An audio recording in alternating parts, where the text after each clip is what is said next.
Hey guys, it's D.Bowie here, and this is unexpected picks we might see on the international. Just reminding everyone that I'm running a 100k subscriber giveaway that includes arcanas, replay analysis, and way more, so check it out. Before we actually talk about picks, we need to understand a little bit of what's the meta right now. We're in a universe dominated by roamers that are also offlaners, like Clockwork, Nyx, Sand King, Night Stalker, and explosive cores like Sven, Ursa, Lina, Quap, and Puck. This meta is all about lane dominance and kill potential. The first pick I'm going to mention is the pub famous Skyref mid. We saw Weeha doing very well with the hero in the past international, but in very specific games. The hero was rarely picked, and I'm not saying that Sky mid's going to become a trend or anything, but if the hero worked on the last international, I feel like he is worlds beyond what we saw previously. Not only we had the strength gain buff that benefits him a lot, the mid lane gives mid heroes even more advantage in case you get the lane for yourself, and this hero has skill potential. It can take heroes away from the lane since level 1. Eidos has a way better build up. Aether Lens now gives mana regen, something that a lot of items that you actually wanna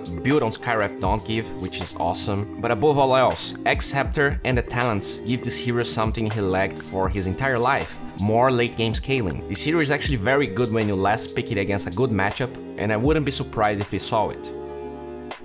Ancient Apparition mid is not unheard of in this patch, but something that doesn't pop up as frequently. AA mid is something that we probably are not going to see every day, but the hero got a bunch of buffs in the same style that Skyref got his. He synergizes very well with Void and Venomancer, two heroes that grew in popularity this year. He's also surprisingly good in lane and with levels. It's a great counter to Io, a hero that in every international seems to become the big focus of top tier teams, and one of the players that actually tries it out in professional games is Sumail. Core Visage is something that is slowly growing in high MMR pubs. This hero can be played both mid and safe lane. Visage was on a roller coaster of buffs and nerfs after patch 700. It always felt like he was overpowered or over-nerfed, but to be honest, he was not experimented as a core too much at that time. What does Visage offers as a core, you might be thinking? Well, first of all, Solar Crest is one of the first items you go for almost always. Not only it makes his kill potential go through the roof at level 6, it's amazing to push lanes. You can use the active on a creep and destroy towers early on, as we can see here. Visage is also extremely hard to gank. The core build is all about maxing the passive, so in this gank on RTZ, you can see how hard Visage is to gank and how easy you can get kills and actually turn the fights around.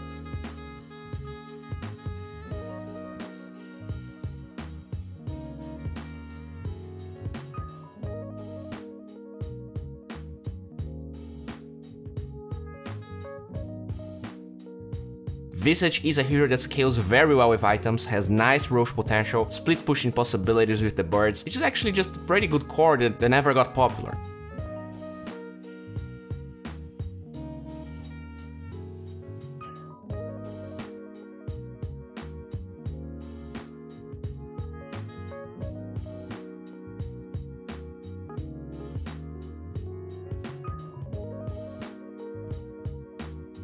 Gyrocopter seems like a dead hero. You can't forget that he got some small buffs, but more importantly, he's actually pretty decent against some of the heroes that are very popular right now. He has good ways to deal with in-your-face heroes like Spirit Breaker, Sand King, Clockwork, Rocket Barrage, and his ult are great in those early fights, and there's not gonna be blade mails and stuff like that, and provided you actually win those fights, which Gyrocopter usually does against those heroes, they are not going to farm those items, which is great. He provides a lot of magic burst damage, which is very good against Necro, one hero that has been slowly crawling his pace in professional games and high MMR pubs. He is decent against the Visage birds, has high move speed to deal with the in-your-face cores like Sven and Ursa and Troll, and while he's not one of the best heroes right now, he actually is pretty good against these heroes, and this is what's crazy about the meta. Usually pros start playing with the heroes that got the obvious buffs, and those heroes dominate the scene, and eventually they need to figure out how they can deal with those heroes, and sometimes heroes that are not necessarily the ones that got a lot of buffs actually deal well with those heroes, so even though they are not overpowered by default, they can actually deal with those heroes, and I feel like Gyrocopter is one of them, believe it or not. Ark Warden.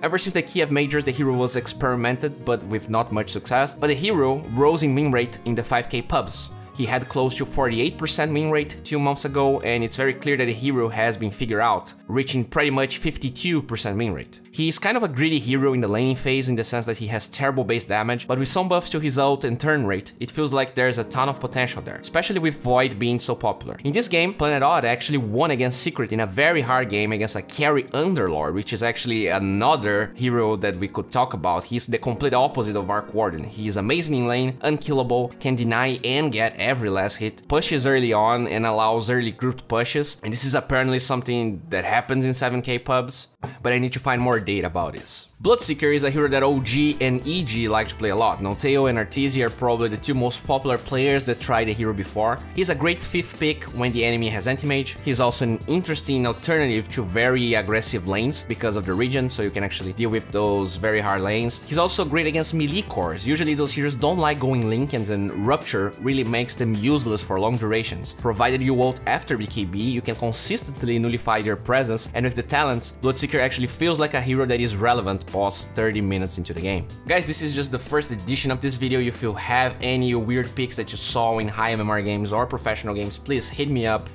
write them in the comment section. As of always, Pugna is a platform where you can learn from people like Chessie, Fog, Munib, Waga, and get better at the game. They have now great content on the new patch, and if you want to raise your MMR, it's a great time. Just figure out the patch faster than others and get those easy, crispy wins. Pugna also launched their new feature. It's called Oracle. It's a data analysis tool that allows you to become a better player. It's just amazing, probably the most in-depth tool available right now, and I really recommend it. It's free, even though you have to register on Pugna, so check it out. This channel was never going to be possible without the help of these guys. And I mean, I'm actually going to TI, my visa was approved, and I hope everyone actually follows my content there. That's it for today, boys.